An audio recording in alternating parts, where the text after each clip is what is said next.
எப்பயும் ஒரே மாதிரி பிரியாணி பண்ணுறீங்களா? இப்போ இந்த மாதிரி பிரியாணி பண்ணுங்கள். டேக்ஸால் தேவையான அளவு எண்ணெய் ஊற்றிட்டு பிரியாணிக்கு தேவையான ஸ்பைசஸ் எல்லாம் போட்டு கிண்டி விட்டுக்கலாம். நீல வாக்கில் கட் பண்ணி வச்ச வெங்காயத்தை சேர்த்துக்கலாம்.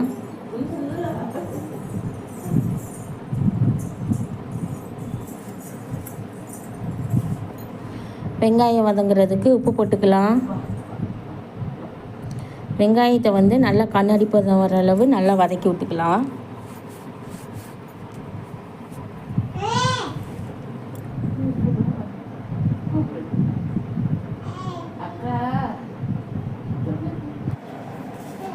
வெங்காயம் நல்லா வதங்கிருச்சு.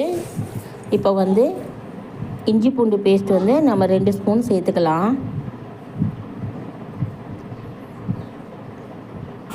பச்சை வாசனை போகிற அளவு நல்லா வதக்கி விட்டுக்கலாம். இப்போ 4 மீடியம் சைஸ் தக்காளி சேர்த்துக்கலாம். தக்காளி நல்லா வதங்கிருச்சு.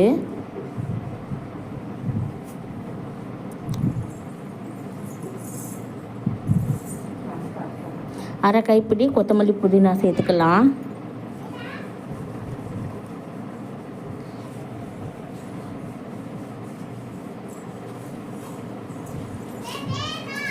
பிரியாணிக்கு தேவையான மசாலா சேர்த்துக்கலாம். 1 ஸ்பூன் கரம் மசாலா, 1 ஸ்பூன் வத்தப்பொடி, அரை ஸ்பூன் கரம் மசாலா சேர்த்து நல்லா பச்சை வாசனை போகிற அளவு நல்லா வதக்கி விட்டுக்கலாம். இப்போ பச்சை வாசனை போயிடுச்சு. இப்போ 100 கிராம் தயிர் சேர்த்துக்கலாம்.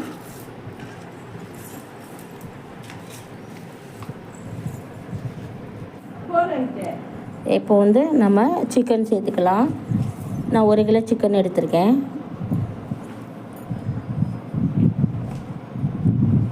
நல்லா கிளறி விட்டுக்கலாம்.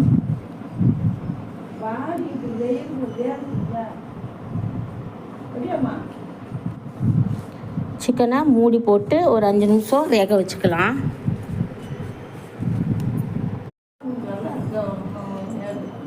சிக்கனை நல்லா கிளறி விட்டுக்கலாம். நம்ம இன்னும் சிக்கனுக்கு உப்பு போடலை. இப்போ சிக்கனுக்கு தேவையான அளவு உப்பு சேர்த்துக்கலாம்.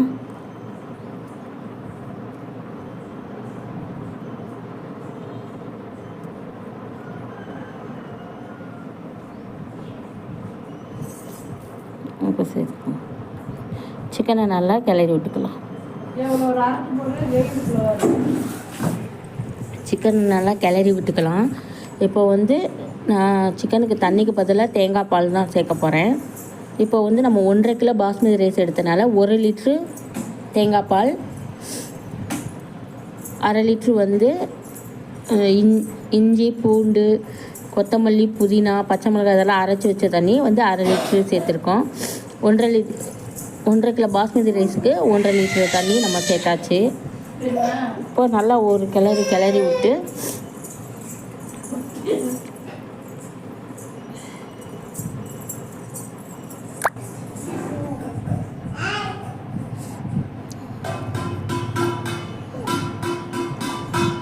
மூடி போட்டு நம்ம வச்சுக்கலாம்.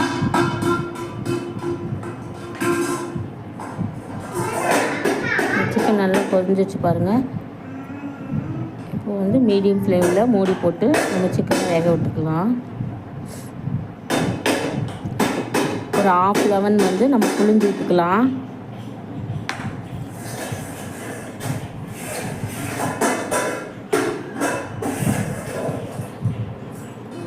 நான் 1.5 கிலோ பாஸ்மதி ரைஸ் சேர்த்துருக்கேன். இப்போ ரைஸ் நம்ம சேர்த்துக்கலாம்.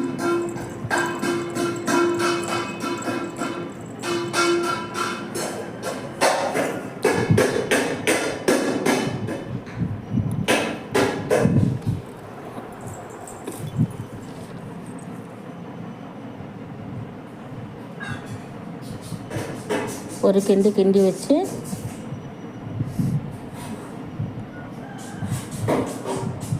மூடி போட்டு வேக வச்சுக்கலாம்.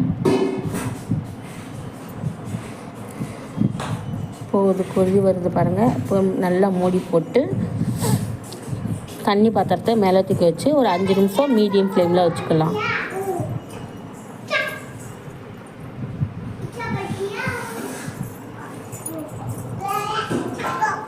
இப்போ திறந்து பார்த்து ஒரு கிளறி விட்டுக்கலாம். இப்படி அரிசி உடையாத மாதிரி நம்ம கிளறி விட்டுக்கலாம்.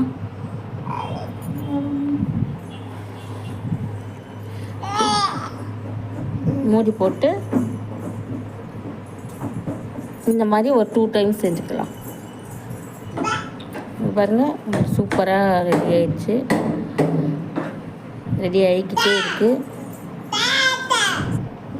இப்போ நம்ம தம் போட்டுக்கலாம். அதே மாதிரி மூடி போட்டு தண்ணி இருக்க பாத்திரத்தை மேலே தூக்கி வச்சு ஒரு 20 நிமிஷம் கழித்து நம்ம ஓப்பன் பண்ணி பார்க்கலாம்.